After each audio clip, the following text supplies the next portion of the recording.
In the past, sages such as Ramana Maharshi, Shankara, and others have said that self-inquiry is for mature persons.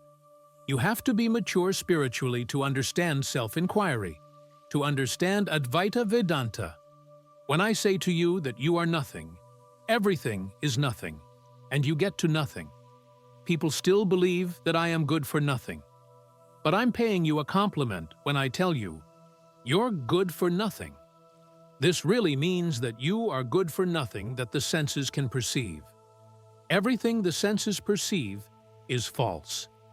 No thing appears as it appears. Everything is a mirage, a dream. It's not what you think it is. So to be no thing is a great blessing. To be good for nothing is a greater blessing. Know who you are. Understand your true nature. Practice self-inquiry. Be yourself. Awaken to your true self. Yet most people cannot do this because they're so involved in the world that this Maya keeps them from seeking themselves as God, as absolute reality. And it is difficult for most people to do this. There has to be a way for the average person to come up to the point where they can practice self-inquiry. We'll talk a little bit about this. Most people usually call me and ask me how to alleviate their problems. How do I get rid of a bad marriage? How do I find another job? How do I remove illness from our life? How do I become a millionaire? And so forth and soon.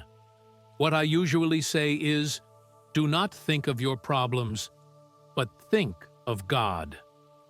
Now, I'm not speaking of the God up in the sky. I'm not speaking of an anthropomorphic deity. I'm speaking of pure reality, of consciousness. When I mention God, I mean absolute intelligence. Think of God whenever your problem comes along, or maybe you feel despondent. Maybe you feel out of sorts, or maybe you feel something is wrong. Think of God. How do I do this, you ask? How can I think of God? What we call God is invisible. Absolute reality has no form and no shape. How can I think of God? I've gone over this once before. Who can tell me? How does one think of God? How does one meditate on God? I'll give you a hint. What is the first name of God?